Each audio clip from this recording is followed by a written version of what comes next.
17वां अध्याय। ईश्वर ने सनत कुमार से कहा, हे देवेश, अब शुभ पवित्रारोपण कहूँगा। पहली सप्तमी के रोज अधिवासन कर अष्टमी के रोज पवित्रारोपण करें। जो जीव पवित्र बनवाता है उसके सुपुण्य का फल सुनो। हे विप्र, वह सब यज्ञ, व्रत, दान तथा सब तीर्थाधिषेचन का फल प्राप्त कर लेता है।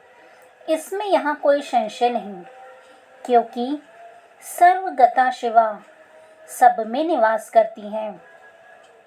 अतः ना तो आदि दुख, पीड़ा तथा व्याधि होती है और न उसे शत्रु से उत्पन्न भय होता है, न ग्रह से उत्पन्न पीड़ा कभी होती है, तथा उसके अल्प या महान सब काम सिद्ध हो जाते हैं। हे वत्स, नर और राजाओं के सुपुण्य की वृद्धि करने वाला इससे बढ़कर अन्य कोई साधन नहीं है। सनत कुमार ने कहा, देवों के देव महादेव, आपने जो पवित्रतारोपण कहा है, हे स्वामिन, उसके निर्माण की विधि और उसकी सही विधि कहें।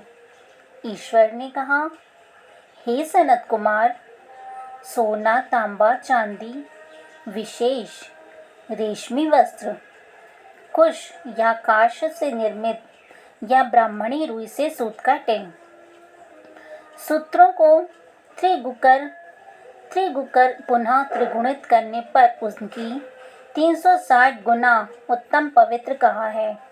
360 सूतों को उत्तम, 270 को मध्यम तथा 180 सूतों को अधम कहा गया है। 100 ग्रंथि का उत्तम, 50 ग्रंथि का मध्यम तथा 36 ग्रंथि का पवित्र कनिष्ठ होता है। यह 6, 3, 4, 2, 12, 24, 12 और 8 ग्रंथि का पवित्र निर्णय करें, या 108 ग्रंथि का उत्तम, 54 ग्रंथि का मध्यम, 27 ग्रंथि का कनिष्ठ पवित्र होता है। देवी प्रतिमा की नाभि सीमित पवित्र कनिष्ठ, जांघ तक मध्यम, जानू तक पवित्र उत्तम होता है। उस पवित्र की सब गांठों को केसर से रंगें तथा सर्वतो भद्र वेदी पर देवी का अर्चन कर देवी के समक्ष कलश या बांस पात्र पर पवित्र रखें। 3 सूतों में ब्रह्मा, विष्णु और शंकर का आवाहन करें। 9 सूतों में ओंकार, सोम, वही, नाग, चंद्र, रवि, ईश और विश्वदेव का आवाहन पूर्वक स्थापन करें। ग्रंथियों में देवों की स्थापन की विधि कहूँगा। क्रिया, पौरुषी, वीरा, विजया, अपराजिता, मनोन्मयी, जया, भद्रा, मुक्ति और ईशा, इन नामों के आदि में प्रणव को लगाकर ग्रंथि संध्या के अनुसार आवृत्ति कर आवाहन तथा चंदना आदि से अर्चन करें। धूप देकर प्रणव द्वारा अभिमंत्रित कर देवी को अर्पण करें। यह देवी का पवित्रारोपण विधान मैंने आपसे कहा। जो दूसरे देवों को प्रतिपदा आदि तिथियों में पवित्रारोपण करें, उन देवों को आपसे मैं कहता हूँ, धनन, श्री गौरी, गणेश, चंद्रमा, गुरु, भास्कर, चंडिका, अम्बा, वासुकी, ऋषि, चक्रपाणि, अनंत, शिव, ब्रह्मा और पितर, इन देवों को प्रतिपदा आदि तिथि में अर्चन करें। यह पवित्रारोपण प्रधान देवों का है।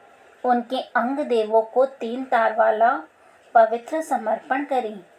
ईश्वर ने कहा, हे विपेंद्र, सावन महीने के दोनों पक्ष नवमी तिथि के रोज जो कुछ कर्तव्य है उसे कहूँगा।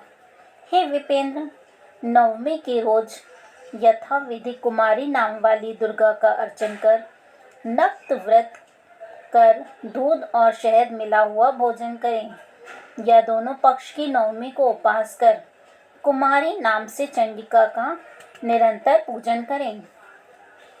जो उत्तम भक्ति द्वारा दुर्गा की पूजा कर लेता है, वह जहाँ गुरु निवास करते हैं उसी परम उत्तम लोक में जाता है। हे सनत कुमार, मैंने आपसे यह 9वीं का विधान कहा। 17वां अध्याय समाप्त। धन्यवाद।